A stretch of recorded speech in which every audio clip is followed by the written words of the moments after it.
Gravity, meron tayo ditong pansit puti at ito ang ating lulutuin ngayon mga ka-Gravity. Panoorin nyo hanggang dulo nang makita nyo kung paano natin lutuin ang napakasarap na pansit puti mga ka-Gravity. Napakadaling gawin, simpleng-simple. Kaya tara, simulan na natin, lutuin na natin tong pansit puti. Let's go!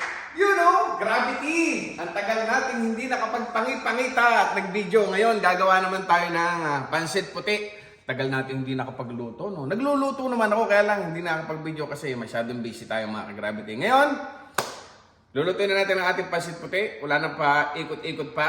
Let's go. Ito na yung mga ingredients natin. Bago tayo magsimula pagluluto, shoutout ko muna yung nagbigay ng, apron. Shoutout sa iyo, Chef, Gravity. Thank you, paring Aaron Balagtas, sa pagbibigay mo nitong apron. Big shoutout sa iyo, paring Aaron Balagtas. Let's go, luto na tayo. Ito na mga ka-Gravity, meron tayo ditong carrots, minced garlic, minced onion, at saka itong ating spring onion, minced din. Meron din tayo ditong chicharong baboy mga ka-Gravity, dinurog ko lang. Pang-garnish natin yan mga ka-Gravity. At meron din tayo ditong ground white pepper, garlic mince. Ito mga ka-Gravity, hindi na tayo magluluto ng garlic. Pan-toppings ito, pan-toppings din natin ito mga ka-Gravity.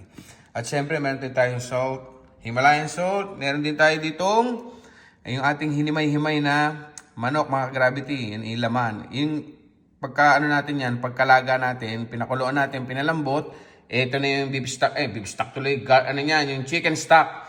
Mga 8 to 9 cups mga ka-Gravity. At syempre ang ating bihon, 454 grams mga ka-Gravity. Ito na, at meron din nga pala tayo ditong scramble egg. Scramble egg mga ka-Gravity, depende sa choice mo, pwedeng boiled egg or scramble egg. Kung saan ka masaya, yun ang sundin mo. Mas masaya ako sa scramble egg. Kaya scramble egg ang gagamitin ko mga Gravity. Meron din nga pala tayo ditong sesame oil at ang ating fish sauce mga ka-Gravity. Patis! Let's go. Simulan na natin ang pagluluto. Bali, eto mga ka-Gravity. Nagpainit lang tayo ng wok at nilagyan natin ng oil mga ka-Gravity. Yan. Painitin lang natin at ihulog na natin ang ating garlic mga ka-Gravity. At papulahin lang natin yan. Pabrownin lang natin ng konti. Pagka lumabas na yung aromatic niyan, syempre alam na isunod na natin ang ating onion, ang ating sibuyas mga ka-Gravity. Yan. Halu-haluin lang natin yan hanggang sa lumabas ang kanyang aroma. Tapos isunod na natin ang ating pinakuluang chicken mga ka-Gravity. Luto na yan, kaya hindi mo na kailangan lutuin pa ulit yan. Madodouble cook yan.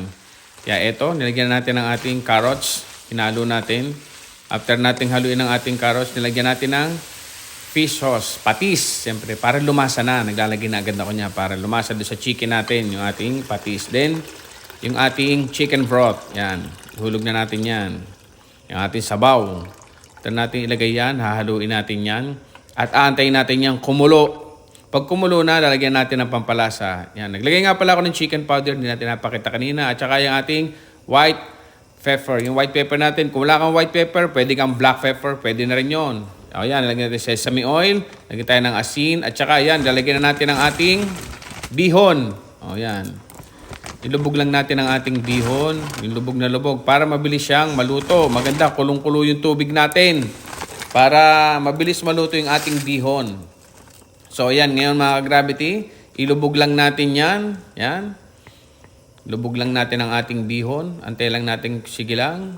Ayan, pagka yung baligtarin natin, yung nasa ilalim, lagyan natin sa ibabaw para mapantay yung luto niyan. After niyan, pwede nating paghiwa-hiwalayin yan. Pagka nakita natin na naluluto na yung bihon natin, hiwa-hiwalayin na natin yan. Yan na, pinandalas na nga. Eto mga ka-Gravity, sige lang, halo lang hanggang sa sipsipin ng bihon yung ating broth, yung ating sabaw, at yan ang magpapalasa niya sa ating bihon niya. Halu-haluin lang natin mga ka-Gravity. Pagka yan inaiga na yung sabaw, pwede na nating ihulog yung ating scramble egg mga ka-Gravity. Yan, kalahati lang ilalagay natin at yung kalahati niyan ipang-garnish natin mamaya yan. Haluin lang natin at yan ay luto na mga ka-Gravity. Pwede nating hanguin yan at magpe-plating na tayo. Isalin lang natin sa ating malinis na lalagyan. Alam natin nakakasya lahat yan. Isalin lang natin yan. Umuusok-usok pa. Gravity. Yan. After natin yan, lagyan natin yan yung natirang scramble egg. Ilagay natin yan sa ibabaw. Yan, ganyan. Hihiwalay natin. Kalat lang natin yan. Tapos yung ating chicharong baboy na dinurog. Yan, hiwalay lang din natin yan. After ng chicharong baboy, yung ating spring onion, maglagay na rin tayo. Yan, lagay natin sa ibabaw. After natin lagyan ng spring onion, meron din tayong yan, bawang na pinirito. Binili ko yan, prito na, kaya ilalagay mo na lang. Ito na ang ating finished brata. Thank you for watching, guys. Good